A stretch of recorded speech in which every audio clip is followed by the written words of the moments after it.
Eh, y hay un índice APP, es el índice en sus siglas. ¿Qué quiere decir? Alcance del pedido promedio. Ya sé que no le estoy dando muchos datos, pero es el indicador mensual que se traduce en un costo de vida y está basado pura y exclusivamente en la cantidad de pedidos que un delivery tiene que hacer para poder sostener su vida o sostener determinados ingresos. Está bien porque es una cosa real, está dentro de lo que es la economía informal, porque evidentemente es una informalidad en la que están, de hecho que hay una propuesta de algunos sectores para formalizar, no creo que puedan lograrlo porque son aplicaciones internacionales, no creo que tengan éxito, pero bueno, habrá que pedir, habrá que seguir insistiendo. Bueno, interesante la propuesta. En un hogar tipo, miren, para los delivery, de 4 integrantes, necesita hacer 461 pedidos para cubrir la canasta básica total.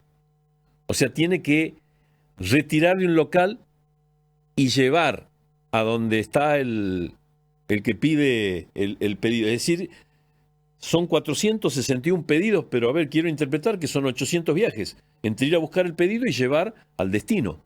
Veremos. Voy a conversar con el licenciado Gonzalo Granara, que es coordinador del área de empleo de la Fundación Encuentro, que ha hecho este índice novedoso. Licenciado, ¿cómo le va? Buenas tardes, ¿cómo está usted? Hola, ¿qué tal? Buenas tardes. Muchas gracias por el espacio y también gracias a toda la audiencia de la radio. Muy amable. No, gracias a usted. Bueno, disculpe lo extenso, pero quería darle el marco porque es algo novedoso. Tener un índice nuevo en la República Argentina para medir, por ejemplo, grados de pobreza, ¿no? Sí, exactamente. En realidad ese trabajo, que es un trabajo colectivo de la Fundación, ¿no?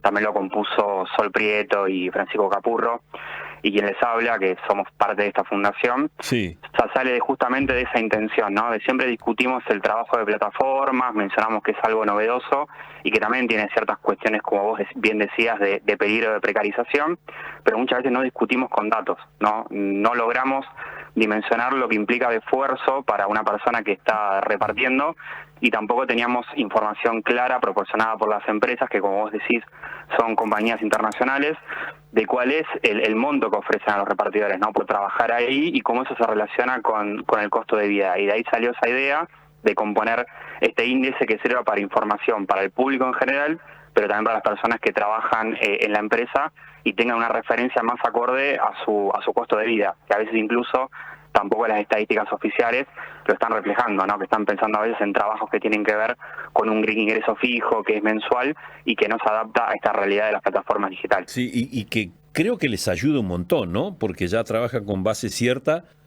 base científica, si se quiere, si se me permite en este caso, para proponer a lo mejor un intento de normalización o de regularización de su trabajo, de su jornal.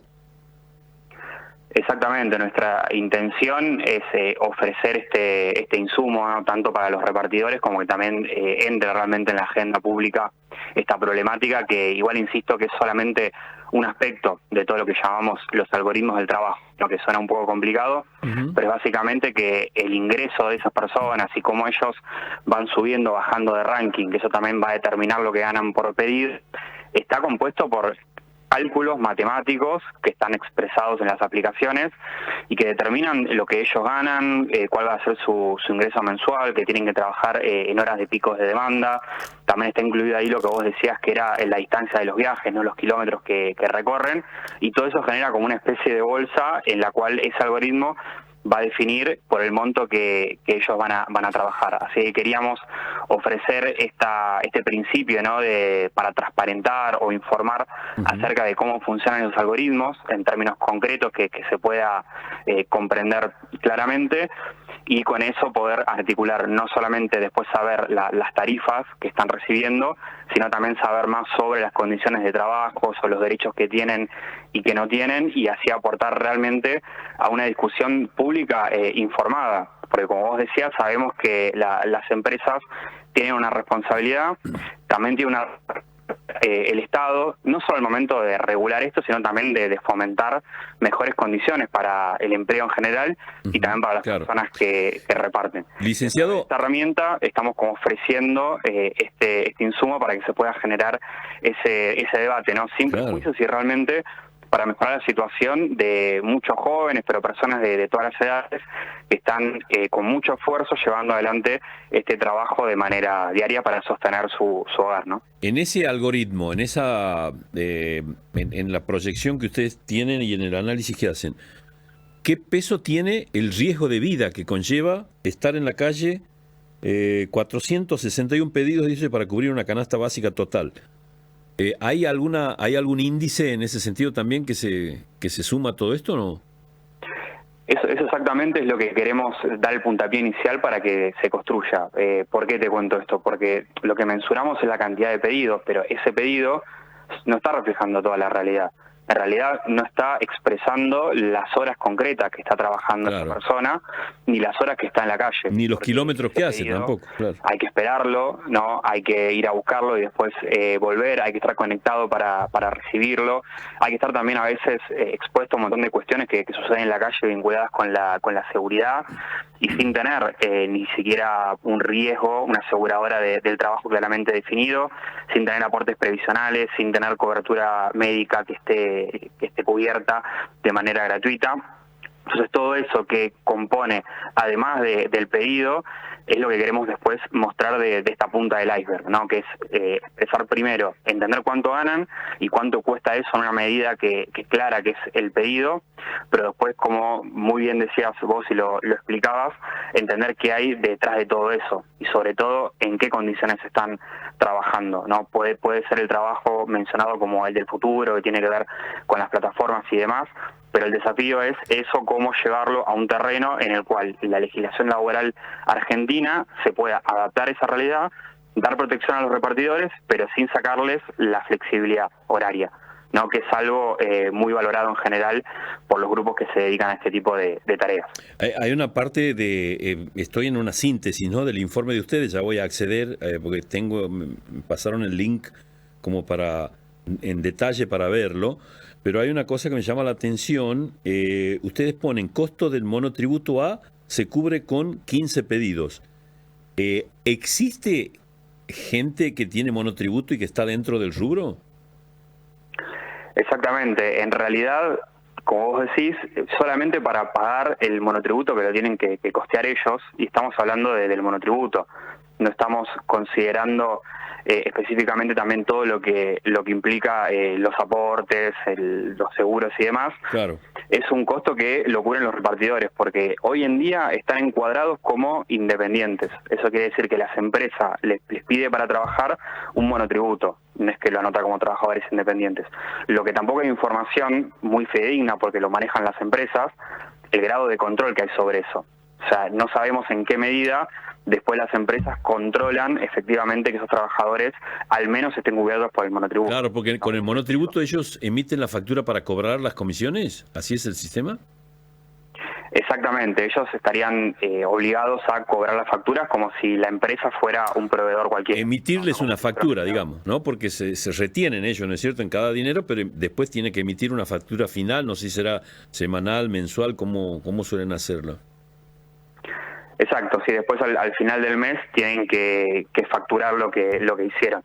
Pero como es una relación que están manejando individualmente la empresa como el repartidor, hay ninguna intervención ahí del Estado, ¿no? En cuanto a efectivamente hacer un seguimiento de cómo es esa relación. No hay un seguimiento porque el Estado no le exige a las empresas. En definitiva, a las empresas que contratan a la gente que trabaja en la calle con los delivery. Claro, la cuestión es que tampoco hay un contrato de trabajo, ¿no? Ahí entramos en otro inconveniente. Lo que uno tiene cuando entra en la aplicación, firma lo que se llaman los términos y condiciones, ¿no? Sí. Así como uno se descarga la aplicación para el uso, termina aceptando eso, y como no hay una relación de dependencia y no son considerados trabajadores por la empresa, tampoco hay un contrato laboral como tal, ¿no? Es un contrato entre un cliente y la persona que le factura.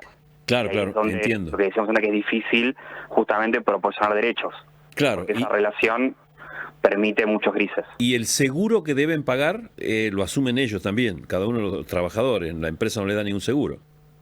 Hay dos situaciones. Hay una empresa que les otorga un seguro, Sí. pero no es una RT. No cumple todos los riesgos del trabajo. Por ejemplo, no les cubre mientras ellos están conectados en la calle. Solo les cubre cuando están llevando un pedido o lo están yendo a buscar, por ejemplo. Y una de las empresas, ese seguro limitado, que sería como un seguro para accidentes personales, podemos decir, se los brinda gratuitamente, y la otra empresa, que son las dos más grandes, la otra empresa se lo cobra a los repartidores. Ah, es un seguro que le da la empresa y que le cobra también, le tiene que facturar, claro, está bien. Exactamente. El seguro es limitado y además en algunos casos los cobra. A cargo del repartidor, ¿no? ¿Y qué cantidad hay de estos trabajadores en la calle y qué ámbito, cuál es la jurisdicción en la cual hacen el relevamiento ustedes, licenciado? Nosotros este relevamiento lo hicimos con información proporcionada por los repartidores, que a su vez es la información que les da la empresa, no de manera sistemática, porque tampoco está obligada a hacerlo, sino que les va informando esto por vía correo electrónico cuando hay una actualización de los montos. Así que directamente tomamos información de los repartidores y lo que hicimos fue tomar diferentes regiones del país, porque también depende de la región geográfica, van cambiando los montos que paga la empresa. Sí, sí, aparte tiene un alcance nacional e internacional estas aplicaciones, ya que en todo el país están, digamos. Exactamente, de hecho están muy presentes también en Santiago del Estero y La Banda. Hay un investigador de la Universidad de Santiago del Estero, que es Mariano Jiménez, que publicó un trabajo hace un tiempo sobre cómo era ese centro de repartidores en Santiago en la pandemia. Así que está extendido a las ciudades grandes del país, todas, incluso ciudades más pequeñas, también está creciendo el número de repartidores, es cada vez más frecuente, sí. Claro, entiendo. Sí, creo que después de la pandemia es como que produjo una explosión exponencial, fue el crecimiento realmente después de la pandemia, ¿no? En ese sentido. Licenciado, y evidentemente toda esta gente que trabaja y que paga su sistema, aquí ustedes me dicen que son monotributistas A por la categoría, ¿no los considera el INDEC dentro del horizonte de personas con relación de dependencia, obviamente, porque emiten factura, no están desocupados, ¿no? Ni están indigentes tampoco. Exactamente, ahí tocaste un universo muy interesante. Bueno, primero lo que decías antes, ¿no? Antes de la pandemia, más o menos había cerca de entre 20.000 y 30.000 repartidores en todo el país, esto anunciado por las empresas. Después de la pandemia llegan a casi 70.000 en 2023. Claro. Solo repartidores, ¿no? Las dos empresas más grandes en toda Argentina, que es el último dato que tenemos de las empresas, porque como te decía, tampoco están obligados por ninguna ley a publicar la cantidad de trabajadores que tienen, lo cual sería importante para también tener estadísticas del Estado y poder hacer políticas públicas. Y como tampoco hay una información clara de las empresas, el Estado está muy limitado, por ejemplo, a través del INDEC, en la información que recaba de estos repartidores. Es una discusión que no solamente se está dando en Argentina, sino en todo el mundo. Cómo las estadísticas oficiales miden el trabajo de plataformas. Por ejemplo, cómo en la EPH se podría incluir algunas preguntas específicas para poder empezar a captar esta realidad y que no nos queden difuminadas en medio de lo que se llama trabajo independiente, no de manera muy gris. Sí, es como esconder el problema bajo la alfombra, una cosa así. Es una realidad que no se la ve, porque no está dentro de las estadísticas y de análisis de los gobiernos, digamos. Tal cual. Es un problema que por ahí la foto está, porque se está mencionando el tema, aparece en las campañas también políticas y demás, pero es un problema que fue creciendo debajo de la alfombra, es cada vez más importante. Hoy, por ejemplo, miraba... Sí, licenciado. Encuesta salía que... Perdón, se le cortó la comunicación, ¿no? No sé, miraba, ahí quedamos en miraba. Sí, ¿ahí me escuchan? Sí, ahí estamos bien. Se cortó en miraba, que usted decía miraba. Y se volvió a cortar. Qué lástima, a ver. Parece que es un problema de conexión. Una plataforma digital. No. Parte de ellos con las de reparto. A ver, licenciado, recién vuelve. Recién lo estoy escuchando. Un tramo importante quedó en la nada. Había quedado usted en miraba. Si me puede repetir esa parte. Ah, bien, sí. Le decía que miraba una encuesta de una consultora privada que hizo un relevamiento Sí. sobre trabajo joven, tratando de ver cuál es la importancia del trabajo de plataformas. Y le daba a esa encuesta que el 50% de los jóvenes a nivel nacional estaba vinculado con alguna plataforma digital. Obviamente no hablaba solamente de las de reparto, ¿no? Y delivery, o las de conducción, sino también la que tenía que ver con este mundo de las criptomonedas, de las apuestas, bueno, diferentes formas de vincularse con lo digital, pero es una cuestión que ya entre los jóvenes es cada vez más frecuente y una opción muy empleada para tener algún ingreso complementario, sobre todo cuando estamos en un momento en el cual el poder adquisitivo está en problemas y que también el pluriempleo es cada vez más frecuente. Bueno, estas plataformas ofrecen de alguna manera una forma de paliar la situación. Claro, que roza la esclavitud, ¿no? En algunos casos. Pero bueno, lisa y En llanamente. algunos casos sí, obviamente la situación es muy heterogénea dentro del sector, pero al no haber una relación laboral como tal, bueno, lo que permite es mucha discrecionalidad, ¿no? Y que las condiciones las decida muchas veces la empresa y que no haya posibilidad de, por ejemplo, esto que hablábamos de, bueno, negociar las tarifas, no, negociar ingresos, apelar cuando a un repartidor se le hace un bloqueo, que sería un despido, ¿no? Para nosotros, pero un bloqueo cuando no deja entrar más a la aplicación por algo que tampoco se le explica claramente. Y si uno quiere apelar a un repartidor, la que responde y la que juzga el caso es la empresa. No hay un órgano en la cual el repartidor pueda tener de manera neutral una respuesta. Así que todo eso sí genera un gran tema para el mundo laboral, como vos decías, por las condiciones laborales, por la precarización y también por el sistema previsional. Sobre todo ahora que tanto que se está hablando en la reforma laboral, dejar afuera esto, o dejar afuera el home office, o dejar afuera hoy lo que son el trabajo digital, la verdad es no legislar a futuro, obviamente. Exacto, o sea, tenemos dos problemas, ¿no? O dejarlo afuera directamente y seguir obviándolo, o meterlo adentro de esa reforma laboral, pero de una manera que retroceda. O sea, que en vez de permitir otorgar más derechos con flexibilidad a esos repartidores, solamente quede la parte de la flexibilidad y no aprovechemos la oportunidad de una reforma para ampliar los derechos, ¿no? Ampliar la cobertura previsional, fortalecer las capacidades de nuestro sistema jubilatorio, de nuestro sistema laboral. Entonces, este insumo, como otros que estamos creando en la Fundación, queremos aportar a ese debate y a la agenda pública, sobre todo hoy que nos parece más urgente que nunca abordar esta temática. ¿Se viene otro estudio sobre manejo, conducción también? Porque es otra aplicación también, o aplicaciones que a lo mejor tienen otra característica, pero no deja de ser casi lo mismo, ¿no? Exactamente, todo lo que llamamos gestión algorítmica, por ejemplo, y muchas condiciones como la que hablamos del monotributo, tiene muchos puntos de contacto, ¿no? Por eso solamente cuando hablé de 70.000 en 2023, hablaba de repartidores. Si sumamos todos los que trabajan, por ejemplo, en Uber, en Cabify, en Didi, hablamos de un universo mucho más grande de esa economía de plataformas. Hay diferentes estrategias, desde cómo uno puede pensar y también regular este tema. Uno es trabajar diferentes sectores y decir, bueno, primero abordar lo de reparto, entender bien ese sector, y después sí se puede avanzar a otros sectores si queremos seguir trabajando con la movilidad, ¿no? El transporte, y también otras actividades que también están plataformizadas que por ahí no son tan visibles, ¿no? Hoy en día hasta hay trabajo, por ejemplo, médico o de kinesiología que está mediado por plataformas. Ah, mire usted, no sabía eso. Interesante. La última pregunta que le hago, y esta es prácticamente bien direccionada. Esto, la idea que tienen ustedes, seguramente después en el focus group que han tenido, a lo mejor discutiendo esto, es pretender que el Estado se meta más, regule más, o al revés. ¿Cuál es el punto para empezar a terminar con este tema y que sea bueno para el sistema, digamos, en todo sentido?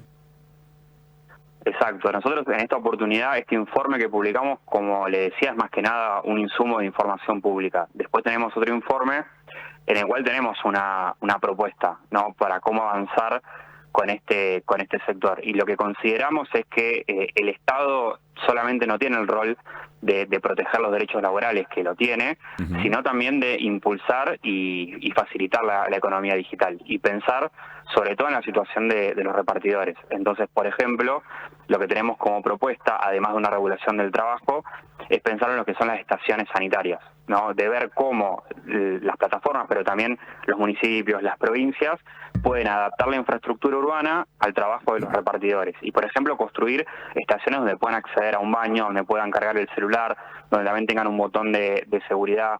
O sea, que hay diferentes alternativas, ¿no? No solamente pensar en lo que es la regulación del trabajo, que eso lo tenemos que hacer, pero también cómo trabajar con eso junto a ese sector para no obviamente hacer que las empresas se vayan o que amenacen con irse como pasó en otros países, sino sin atentar en la viabilidad del negocio, generar mejores condiciones para los trabajadores y para la sociedad argentina en su conjunto. Claro, ahí me quedo con esa parte, porque esa es una muy buena propuesta, porque hay mucha gente que trabaja en la calle y a veces tiene que pagar un café para poder acceder a un baño, ¿no? Y no todos tienen para pagar un café 1 o 2 veces al día o todos los días, en definitiva. Creo que eso favorecería a la sociedad en general, ¿no? A cualquiera que ande necesitando en la calle tener un lugar a donde ingresar un baño.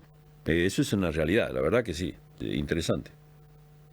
Exactamente, o pensar por ejemplo en los costos que tienen los repartidores con los vehículos, ¿no? Se les rompe una moto, se les rompe la bicicleta, incluso pueden pensar líneas de crédito para que puedan acceder más fácilmente a esas herramientas del trabajo. Por eso no es todo regulación, sino también acompañamiento y entender también que las demandas cambiaron del mundo laboral. Y si hay muchas personas que valoran esa flexibilidad, bueno, que ellos puedan tener algún dominio de esa flexibilidad y que no sea todo decisión de la empresa, ¿no? Así es. Y ahí encontrar una especie de equilibrio. Y como vos decías, se puede empezar por el reparto, pero también se puede avanzar a otros empleos que están plataformizados y también muchos trabajadores independientes que en el resto del mundo laboral no están accediendo a facilidades, a apoyo o también a los derechos que necesitan. Claro, está bien.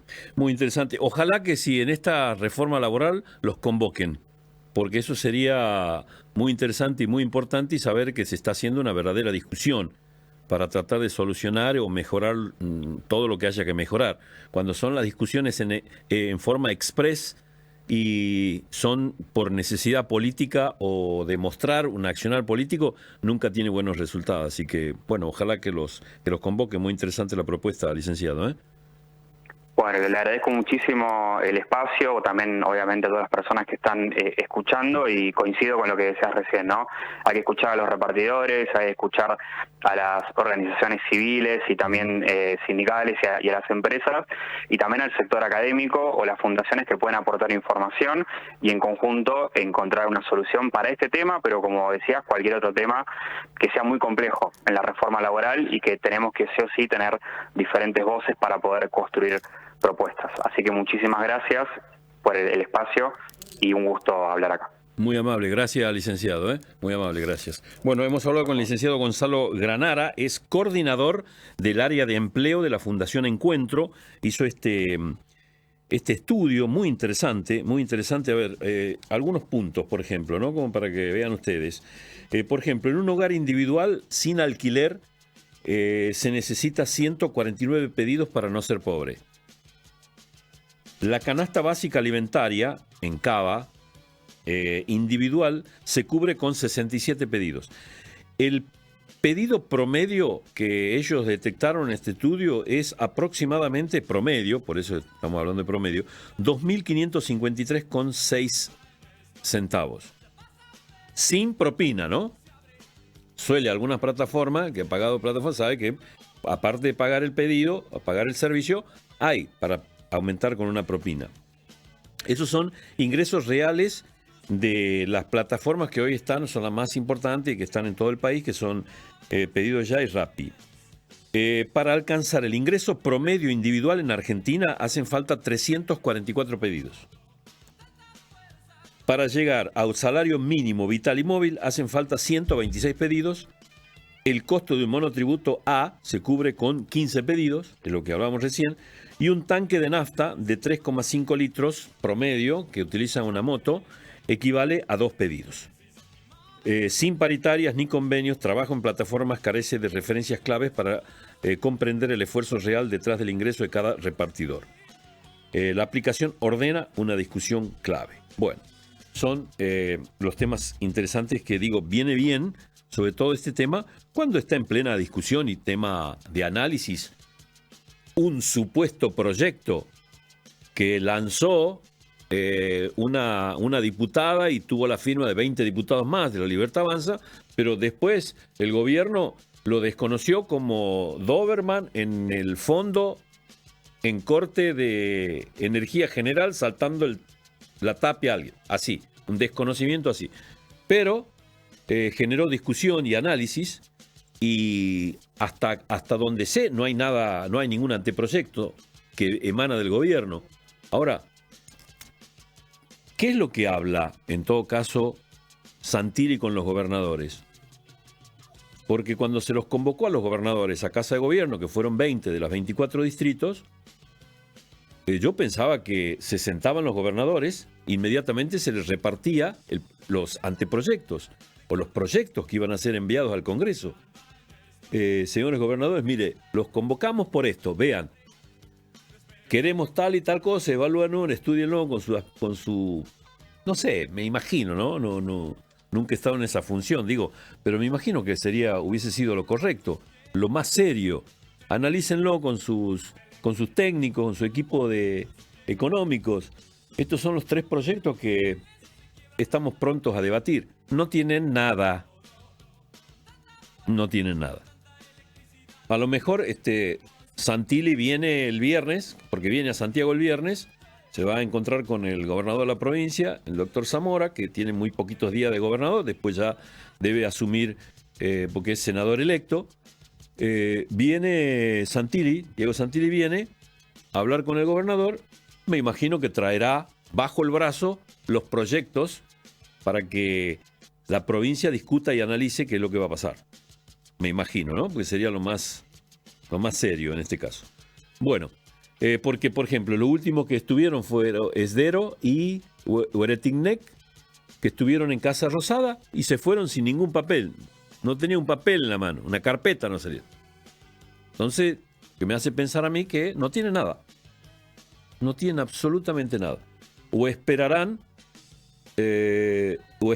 hasta que asuma los nuevos legisladores de la Libertad Avanza para tener un poquito más de músculo político, tanto en la Cámara de Diputados como en la Cámara de Senadores, y recién llamar extraordinarias en el mes de febrero. A lo mejor es eso. Pero hoy no tiene nada. No sé cómo buscan acuerdos si no tienen nada.